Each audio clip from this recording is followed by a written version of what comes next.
Hello, beautiful people. Are you always down to Zuk and just can't get enough? Is this your first time Zucking and it's been kind of rough? Did you try with magic and range and find it a bit too tough? Listen, I know you can do it. You've got the stuff. Zuk is a big booty boss with thick thighs and cake. I mean, look at those arms, for goodness sake. He can magma me anytime, if you get what I'm saying. Oh yeah, this is the boss guide. Sit back, relax, and let's get to slaying. Okay, so we're going to go over everything in detail as the kill progresses, but I wanted to give you a quick summary of the fight, so here's the important parts in less than 60 seconds. These are the range boys. They hurt, and if they stand still, they can hurt even more, so make them take a few steps. It's good for their health. The Igneous spinning boys need to be stunned. The Igneous range boys need to be hit with a threshold ability. You know, the one that does big booty damage.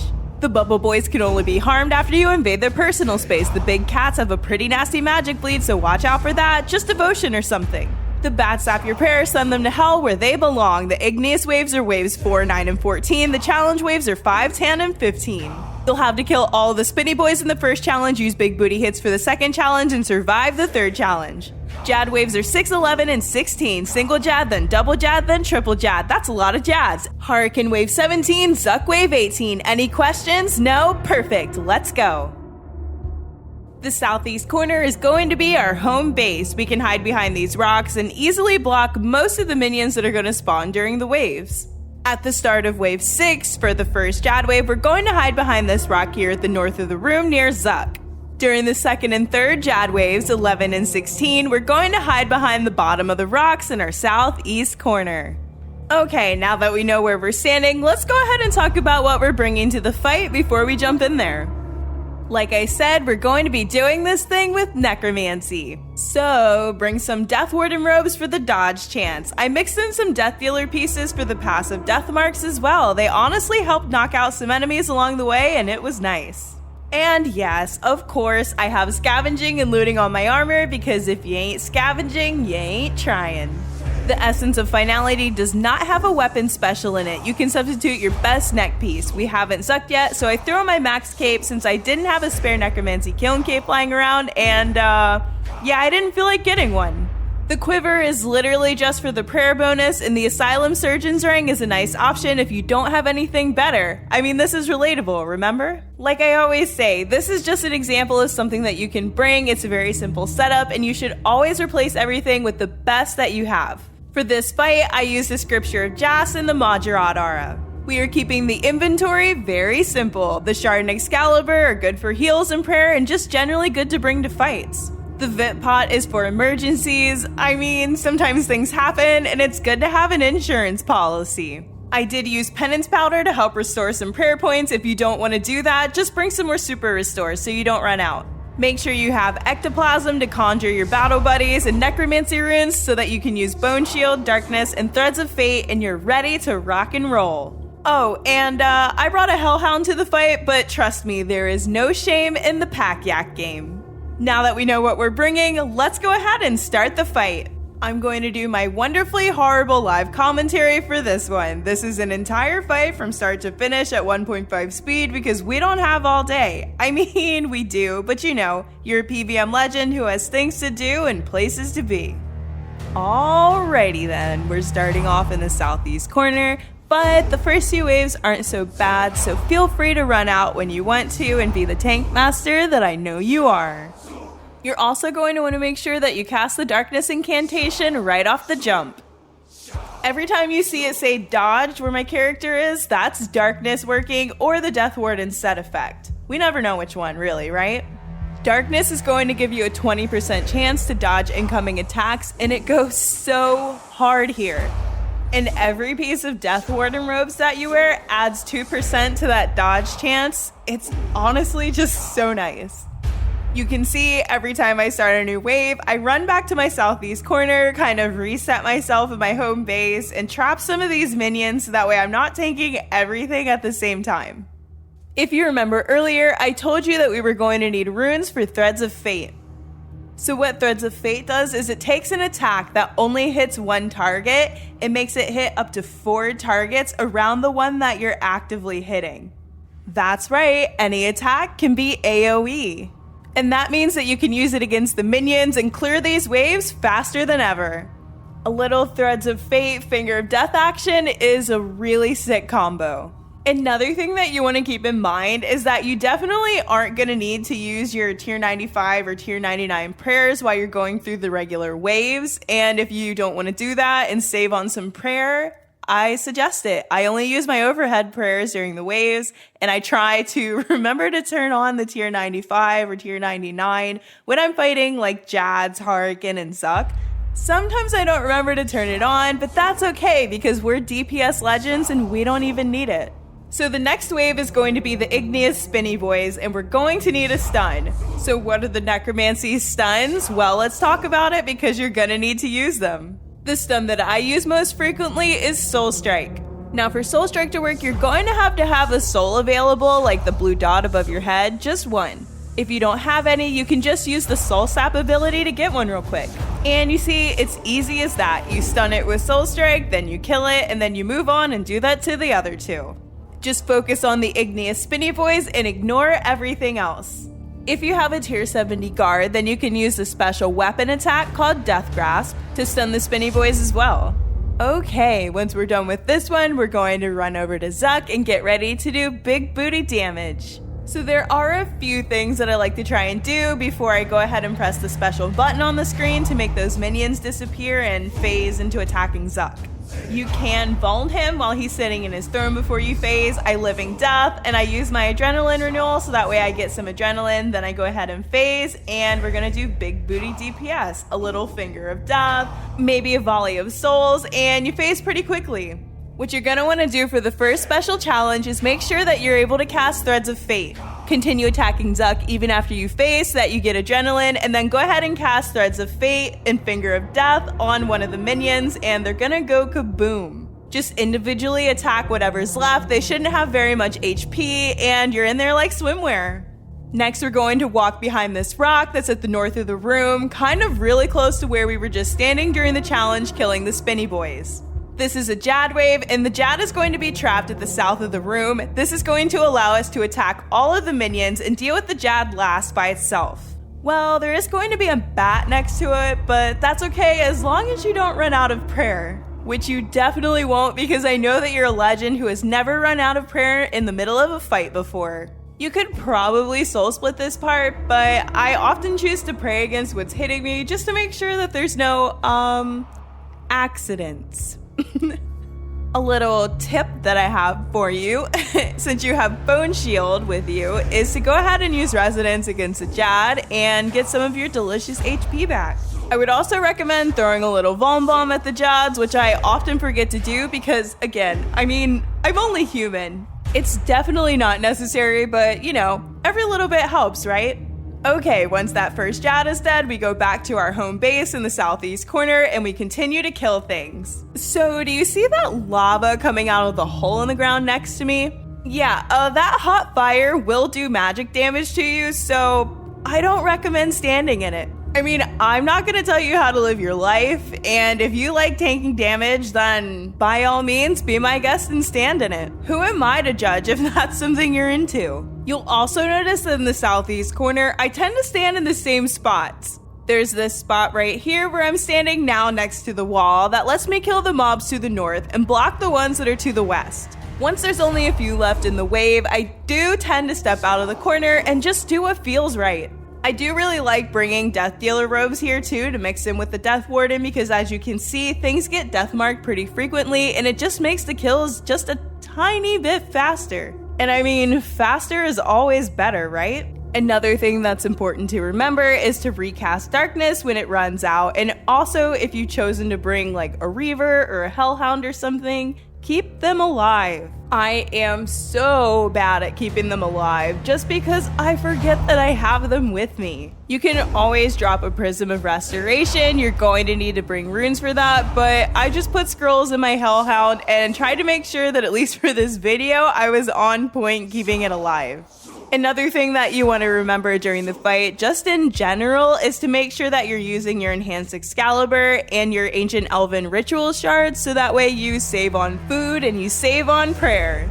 Another thing that I was supposed to do, I told myself I needed to do for this kill at least, is to remember to reconjure my skeleton warrior. It literally costs 0 adrenaline to conjure, and it adds so much DPS. So what I'm saying is, do as I say, and not as you see me doing here. Keep your bone man up for a good time. Why did I say it like that? Anyways, wave 9. This is where we meet the Igneous range boys. In order to hit them, we're going to have to use a threshold ability. I like to use a Finger of Death. Just finger the Igneous range boys, then move on to Zuk. Wow, that sounds wrong.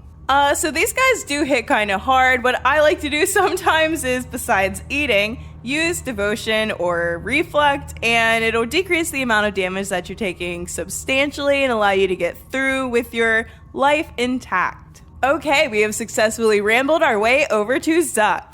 Build up your adrenaline, throw a Vuln Bomb if you remember to, and then go ahead, use Living Death, build up your adrenaline again, and phase into Zuk.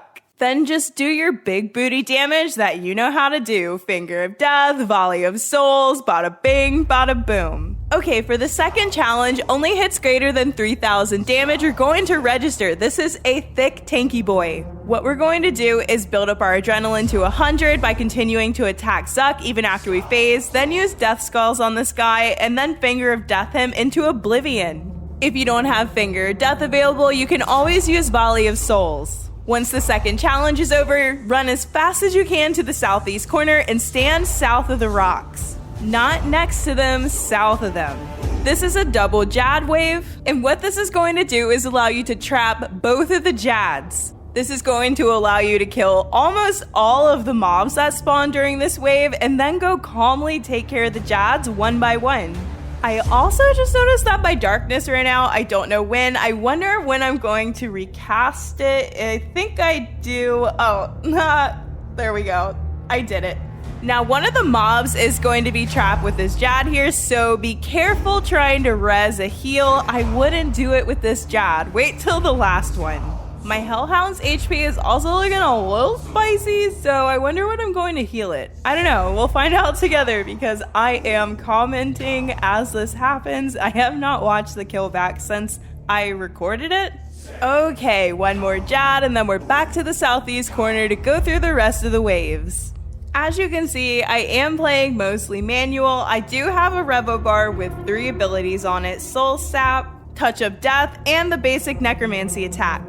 And back to the southeast corner. Now I know what you might be thinking. The Necromancy ability doesn't do anything on the Revo bar. Well, it does if you toggle it off in your settings, which I have done, so that way when I want to press all the buttons myself, I can do so. The next few waves are going to be a little spicy, so just make sure to keep your HP up. Now you see this range boy that I've just clicked on right here? He's got some stacks under his HP bar. I think you can see that, right? It's like an orangey box with a number in it. What happens with these range boys is that when they stand still for a really long time, they start to get angsty. That angst is measured in stacks under their HP bar, and the higher the number, the harder they hit. If you are just getting absolutely wrecked by them, just run away. They'll move a little bit and those stacks will disappear. Oh, and these cats right here? Yeah, that's a cat. Just trust me.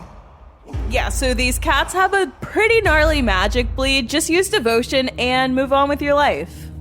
There are other places where you can hide and be safe from all the mobs, but I find the southeast corner to be the most chill. I've got some more hot tips for you. You can use poison for the mobs. You see I've got my weapon poison, and you can also bring Cinderbane gloves. I chose not to bring them for the video, but normally I would be wearing Cinderbane gloves. And if you're a pro PVMer, you might already know this, but you can use Lantanime incense sticks to increase the timer on your potions. But of course, like most things, it's definitely not necessary. One thing that I always tell baby PVM legends is that if your HP is really spicy, meaning low, you can always go between Debilitate and Reflect during the fight, and that'll keep you from taking so much damage. And because we're using Bone Shield, we don't even have to shield switch. Also, on that note, I want to point out I am using lesser Bone Shield. Greater costs more, and you honestly don't need it. Okay, wave 14, these are the Igneous Bubble Boys. Everything in this wave hits with magic. In order to damage the bubble boys, you have to get up in their personal space. Just go stand right next to them, that shield will drop, and you'll be able to do big booty damage. You can see my HP was getting a little spicy, so I reflected, and I am A-okay. We're gonna go kill this last bubble boy, then on to Zuk.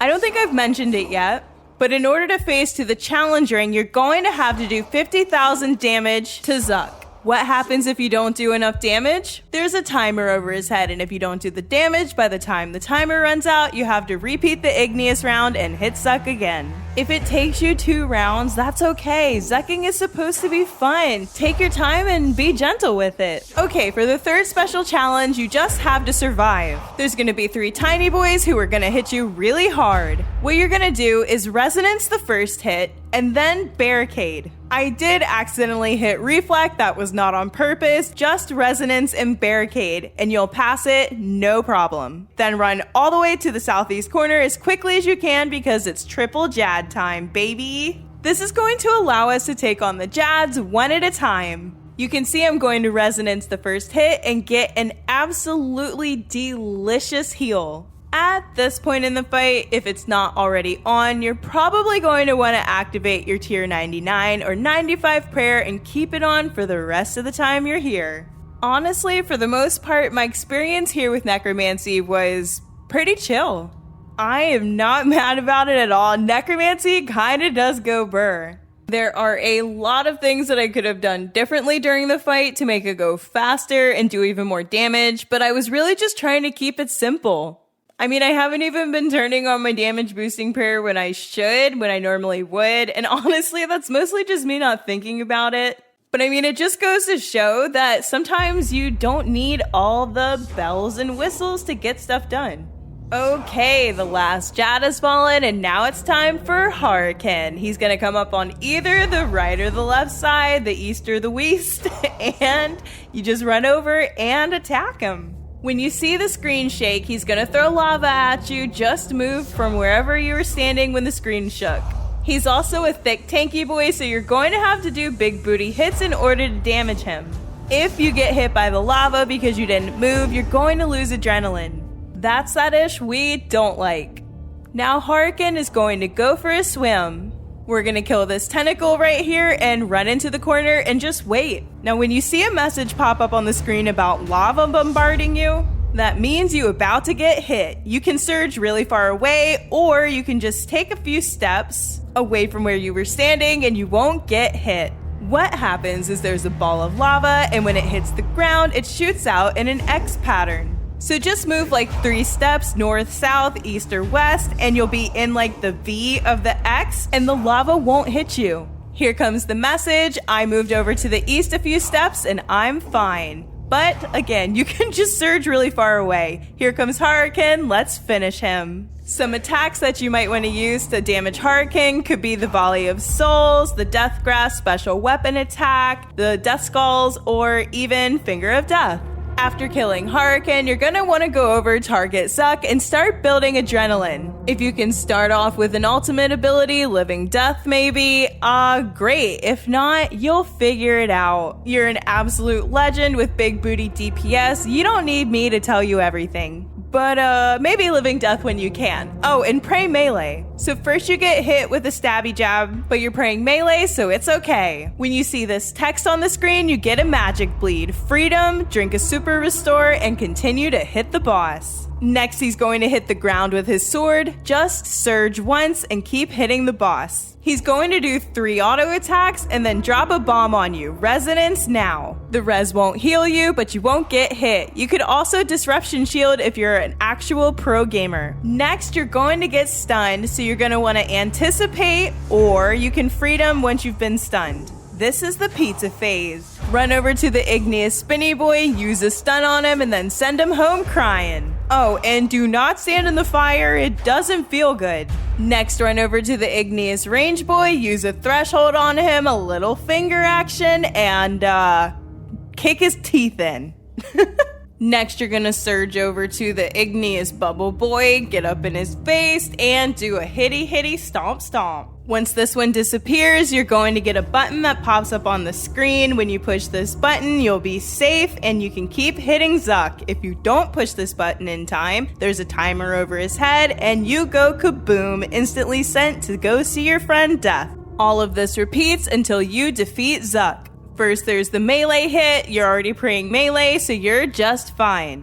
What happens when you get hit with the magic bleed is your HP stats get reduced. As you can imagine, that's not good, so drinking a super restore will bring those levels back up. You can see he slammed his sword, we surged away. Now we're going to get a bomb dropped on us, so let's go ahead and res. And next up is the pizza phase. You can go ahead and anticipate now, or you can freedom once you're stunned. Run over to the spinny boy, stun him, and you know what to do. Now, I want to talk about something real quick. When Zuk slams his sword on the ground, you're going to see a bunch of little, eruptions on the ground, or fissures. Basically, the ground is, cracked. Do not, for any reason, stand on that. There is a reason that we surge away. Those things do not feel good, and they are kind of hard to survive. When Zuk first starts attacking you, it also might seem like the spicy magic bleed is the first attack, but that's because he does the melee one really quickly, so just remember that. When you get to 100k life points, Zuk is going to restart his attack cycle. At this point, most legends will be able to just hit the boss and finish the fight. And you can see that he's deathmarked, so once he gets below 30,000 HP, he's gonna go kaboom. It is possible to get the pizza phase again if you're a baby legend with baby DPS, but that's okay. I know you're an absolute legend with big booty DPS. Okay, here's a summary of the whole fight. One thing I should mention is that during the first and second challenge waves, anything left alive in the ring will explode when the time is up and hurt you, so keep your HP high and your DPS higher. And that's it. Now that you're a pro Zucker, go out there and get your capes. Watching this guy gives you a 72% RNG boost, of course, so there's definitely a Magma Tempest drop in your future. Oh, and one more thing. It's been just over a year since my first relatable guide. A lot of you have learned how to Zuk, and it fills me with pride. So much has happened between now and then. We have a whole PVM series, have been featured in the news, and met 4,000 friends. We have come such a long way since that first video, so I wanted to give you a little end show. I seriously appreciate each and every one of you. Thank you for the likes and all of the views. Thank you for the kind words and all the good advice. Everyone's been so overwhelmingly sweet, encouraging, and nice. I'm leaving you for now, but this is not the end. Like, subscribe, share, and most importantly, be kind to one another. See you next time, friends! Okay, one more thing. The week after Necromancy release, my friends over at Twitch wanted me to go take Necromancy to Zuk blind, so I did, and let's just say it was a little spicy. This is what happened when I got to Triple Jad. I thought you guys would think it was funny. Everybody makes mistakes, Zuk gets you down sometimes, and you just gotta get back up and keep on Zucking. Is it gonna run out now? Oh no, okay.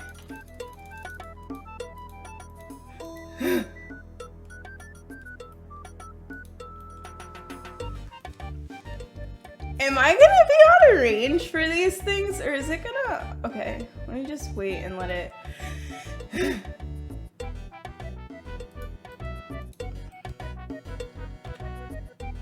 Okay, no, that's not the strategy anymore. No.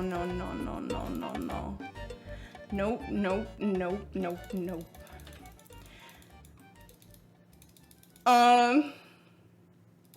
If I can just trap one. No, that's not it.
Oh my god.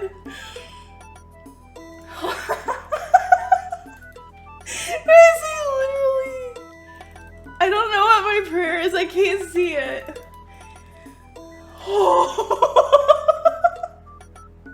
That was so bad. Oh, I don't have that. Oh, this is not good. This is where it ends, boys.